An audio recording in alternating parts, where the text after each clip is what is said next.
पूरी दुनिया में सबसे ज्यादा पूछा जाने वाला सवाल मर्दाना कमजोरी। असल मायने में मर्दाना कमजोरी कहते किसे हैं? हर जगह चीख चीख कर ये बताया जाता है कि मर्दाना हार्मोन यानी टेस्टोस्टेरोन की कमी मर्दाना कमजोरी की बड़ी वजह है, तो ऐसा हरगिज नहीं है। तो इसकी बड़ी जो वजह है मर्दाना कमजोरी की वो क्या होती है? इन सारी वजूहात को मैं एक ऑथेंटिक डेटा से प्रूव करूंगा। ये वो टॉपिक्स हैं जिसके ऊपर आज मैं बात करूंगा और इन सवालों के आम आवाम को बेहतरीन और ऑथेंटिक वे से इसका मैं जवाब दूंगा। देखिए, मर्दाना कमजोरी कहते किसी हैं? नफ्स के ढीलेपन को मर्दाना कमजोरी कहते हैं कि नफ्स इतना ढीला है, यानी उसकी जो स्टिफनेस है वो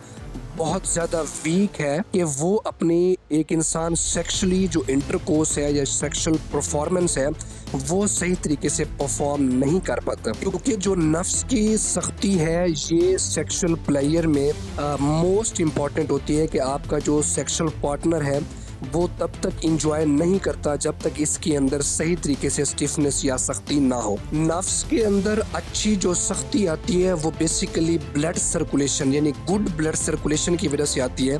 यानी नफ्स के अंदर अगर खून के बहाव की जो नालियां हैं वो साफ होंगी और खून ज़्यादा से ज़्यादा उसका बहाव नफ्स की तरफ जाएगा, तो जो नफ्स की सख्ती है, स्टिफनेस है, वो काफ़ी ज़्यादा हो जाएगी। तो एक रिसर्च डेटे के मुताबिक जो मर्दाना हार्मोन के बारे में अक्सर बताया जाता है, अक्सर बात की जाती है, जिसको हम टेस्टोस्टेरोन कहते हैं, तो टेस्टोस्टेरोन का मेल सेक्स के अंदर एक इम्पॉर्टेंट रोल है,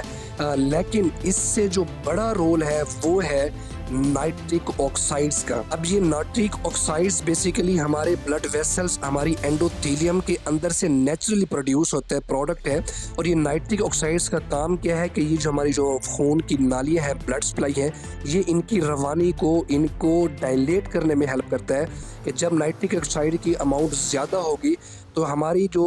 नफ्स की तरफ जाने वाली नालियां हैं, खून को ले जाने वाली नालियां हैं, वो डायलेट होंगी, यानी उनका रास्ता खुलेगा और उससे जो ब्लड की सर्कुलेशन है, जो खून की रवानी है, वो बेहतर होगी और इससे जो सख्ती का अमल है वो बहुत ज़्यादा बेहतर हो जाएगा। जो चीज़ें नाइट्रिक ऑक्साइड की प्रोडक्शन को स्लो करेंगी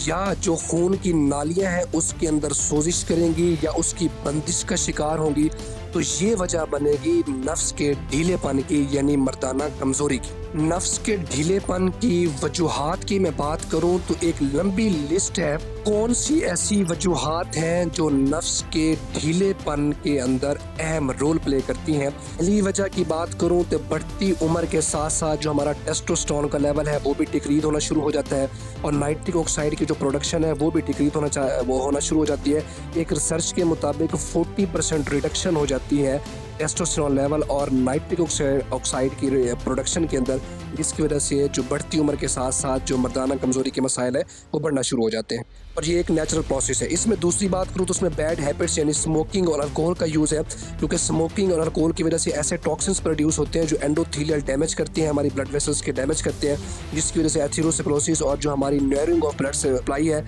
वो कंप्रोमाइज होना शुरू हो जाती है। डाइट के अंदर नाइट्रेट्स की अमाउंट बहुत ज़्यादा कम होना ये भी वजह होती है इरेक्टाइल डिसफंक्शन। लेस और इंटरप्टेड स्लीप यानी कम सोना या अक्सर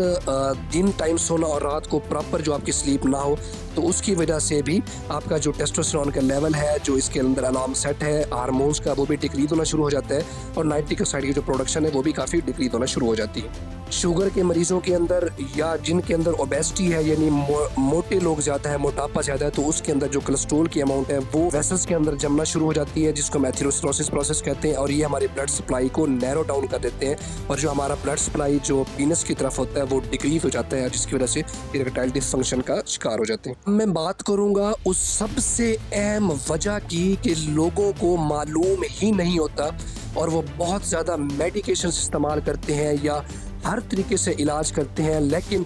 एक ऑथेंटिक इंटरनेशनल रिसर्चेस इसके ऊपर अवेलेबल है कि जो बताती हैं कि इंक्रीजेस जो साइकोलॉजिकल स्ट्रेस है, यानी जिस्म के अंदर जो साइकोलॉजिकल स्ट्रेस है, चाहे वो एंजाइटी की सूरत में है या सेक्सुअल परफॉर्मेंस को लेकर के, अक्सर लोग अपने आप की परफॉर्मेंस को लेकर काफ़ी ज़्यादा स्ट्रेस के अंदर चले जाते हैं कि पता नहीं मैं किस तरह से जो है सेक्सुअल प्रोसीजर को मैं परफॉर्म कर पाऊँगा। तो ये जो स्ट्रेस है, चाहे किसी को ज़हनी मसला है, इज़्तिराबियत का पहले से मसला है, या at the time of sex अगर कोई बंदा अपनी स्ट्रेस साइकोलॉजिकल स्ट्रेस में चला जाता है, तो ये आपकी कॉर्टिसोल लेवल को इंक्रीज़ कर देता है, जिसकी वजह से जो आपका पैरासिम्पैथेटिक सिस्टम है वो ऑफ हो जाता है। और यही पैरासिम्पैथेटिक सिस्टम तो इम्पॉर्टेंट था ब्लड सप्लाई के लिए और ब्लड सर्कुलेशंस के लिए, तो जिसकी वजह से जो आपकी इरेक्शन का जो प्रोसेस है वो डिलेड हो जाएगा या बहुत ज़्यादा लेज़ी हो जाएगा, और जिसकी वजह से बहुत सारे लोग सही तरीके से परफॉर्म नहीं कर पाते और इरेक्टाइल डिसफंक्शन का शिकार हो जाते हैं। अगली वीडियो में चल के मैं इसके इलाज के बारे में बात करूंगा कि हमें सही तरीके से इलाज इसका कैसे करना चाहिए, क्योंकि बहुत सारी जो वीडियोस हम देखते हैं जो हमें जो डाटा मिलता है वो ऑथेंटिक डाटा नहीं मिलता, रिसर्च बेस्ड नहीं होता। तो मैं आपसे कुछ रिसर्च